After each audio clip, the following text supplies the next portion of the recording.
What's going on, boys and girls? What's up, world? Austin John Plays here, and today I'm going to be showing you guys how to cook the best recipes for food in Legend of Zelda Breath of the Wild.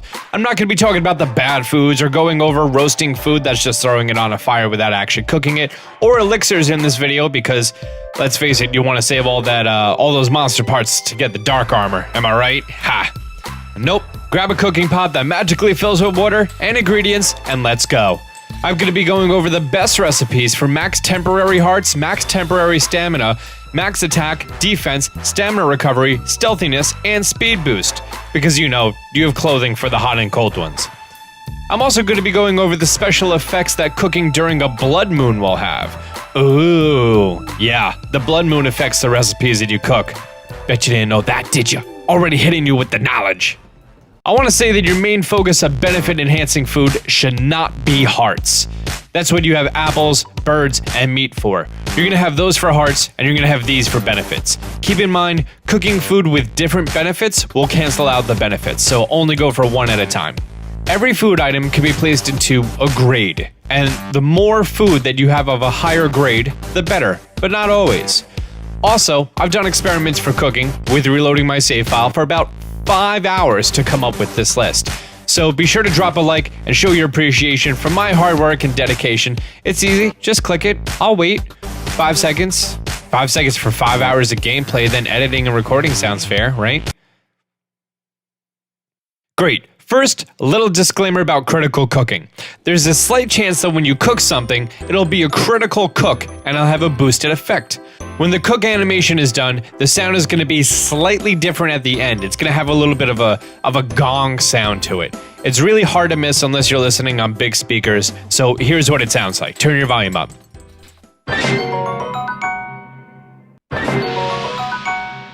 Okay, now turn your volume down. One way to guarantee a critical cook is to cook between the time of 11:30 p.m. and 11:55 p.m. right before a blood moon. You can talk to this guy at the Dueling Peak stable to find out if a blood moon is going to happen that night. If you want to plan your cooking around a blood moon, which is recommended, then a full cycle is 8 in-game days, and a blood moon is randomly selected from those full moons. You could also guarantee a critical cook by adding a star fragment or a dragon's body part, but that takes up a cooking slot. So, okay, no further delays. First, mighty food. Any dish with the name mighty in front of it gives you a boost to your attack, from 1 to 3 stages. A critical cook, or blood moon critical cook, can boost it by an extra 3 hearts, a boosted 5 minutes duration, or a boosted tier of effect. The only grade A food for mighty attack food is a mighty porgy. Each one that you cook will give you 2 hearts and 50 seconds of attack boosting. Cooking 1 will give you a level 1 boost, cooking 2 gives you a level 2 boost, and 3 fish will give you a level 3 boost. Any more than that, and you're just wasting fishies.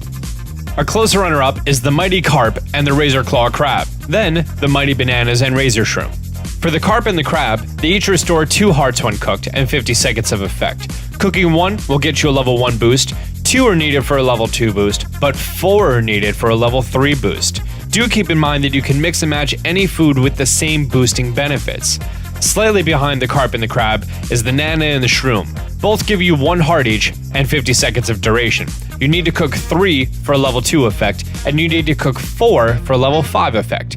With that being said, you could cook a Mighty Porgy with any other 2 foods I mentioned for attack boosting and get a level 3. So doing that, you get the most out of your fishy. Or you do 2 Mighty Porgies and 3 Mighty Thistles for max time and power without wasting any second tier items. Next is tough food, and this is for a defense boost. It's going to be quite similar to the mighty category. All the food I'm going to mention in this category is going to give you 50 seconds per item. The best item is the armored porgy. You need 3 of these for a full tier 3 defense boost. Just below that is the armored carp and the iron shell crab. You'll need 2 for level 2 and 4 for level 3. Slightly below that is the iron shroom and fortified pumpkin. You're going to need 3 for level 2 and 4 for level 3. Likewise, you could cook an armored porgy with any other 2 foods I mentioned here for a defense boost and get it to level 3. Enduring. This is going to be for an extra stamina wheel, or 2. There are only 2 items found in this game that give you that bonus, and in order of awesomeness, the Endora Carrot and the Endora Shroom. Each of these recipes will replenish your stamina, so you should use them wisely when you're in a pinch. Each Endura carrot will give you 4 hearts and 40% of an additional stamina meter. So 2 for 4/5, 3 for 1 1/5, 4 for 1 3/5, 5 for 2 full stamina wheels. The Endura Shroom will only give you 1/5 of a stamina wheel until you cook 4, and then it's 2/5 of a stamina wheel. So Endura carrots are the best for stamina wheels. They can be found behind the Great Fairy near Kakariko Village. However, you may only want to cook 1 at a time. Each one that you eat is going to give you full restoration of your stamina wheel plus 2/5. Energizing is to replenish your lost stamina. Keep in mind that you cannot over-replenish your stamina, so you may not want max stamina regeneration. A grade A item for this is the Salmonoka Bass. Each one is going to restore 2 hearts, and cooking 1 replenishes 1 full stamina circle. 2 gives you 2 1/5 stamina circles, and 3 gets you 3 full circles. Below that is the Bright Eye Crab and Courser Bee Honey. Each one gives you 2/5 of a circle and 3/5 for every one after the first. So 2 for 1 circle, 3 for 1 3/5, 4 for 2 2/5, and 5 for 2 4/5. Staminella Shrooms restore a small amount, 1 for 1/5, 2 for 2/5, 3 for 4/5, 4 for 1, and 5, 1 2/5.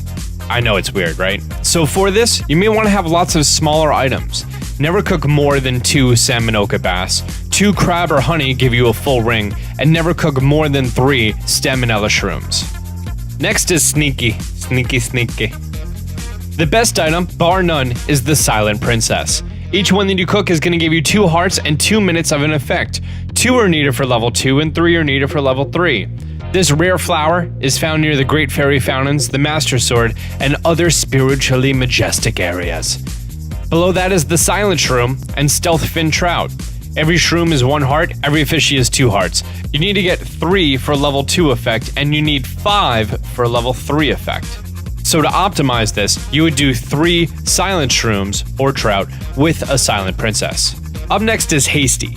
For this, it's all about the Fleet Lotus Seed. You need 3 for level 2, and 4 for level 3.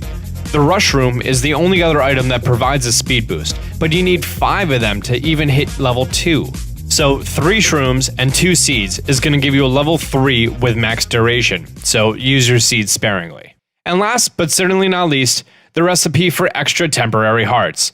This one doesn't have a clear answer, because you can only have a max of 30 hearts in the game between your full hearts and temporary hearts.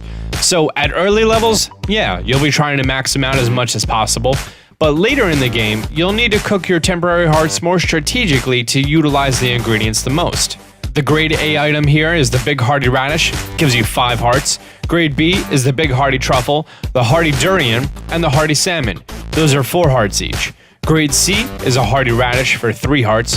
Grade D is a Hearty Bass for 2 hearts. And Grade E is the Hearty Truffle for 1 heart. So the most hearts you could possibly have with 5 Hearty Radishes is 25 temporary hearts.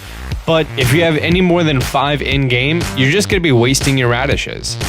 Also, one super important thing to note here is that every one of these ingredients will give you full restoration of your hearts. So if you have a total of 25 full hearts and you're down to your last heart, a single cooked truffle will restore all of your health and give you a temporary heart. So for later in the game, that might definitely be a good strategy. So now to recap everything. You want attack? 3 Mighty Porgies, and then for the other 2 slots, throw in some Mighty Thistles for max duration. Defense? 3 Armored Porgy and throw in 2 Armoranth for duration. 2 of each of those fish can be found in the very bottom right of the map in the small pond island to the right of Eventide Island. You want extra stamina? Cook as many Endura carrots and shrooms as you get your hands on, but separately. Gotta go fast? 3 Rush Rooms and 2 Lotus Seeds. Want to be as quiet as Big Boss? That's a Metal Gear Solid reference. 3 Silent Shrooms or Stealth Fin Trout with a single Silent Princess. You want to fill your stamina or want extra hearts? Screenshot this clip right here. Boop. So there you have it, ladies and gentlemen, your official Austin John Plays cooking guide strategy for Legend of Zelda Breath of the Wild. Until I started writing this, I was just cooking stuff aimlessly. If you want a guide on elixirs, let me know in the comment section down below. I didn't think it was necessary because I sold all of my monster parts to be able to get the Dark Link armor. Let's see if we get this video to 5,000 likes. If you're new to the channel, be sure to subscribe and turn on notifications. Till next time, Austin John out.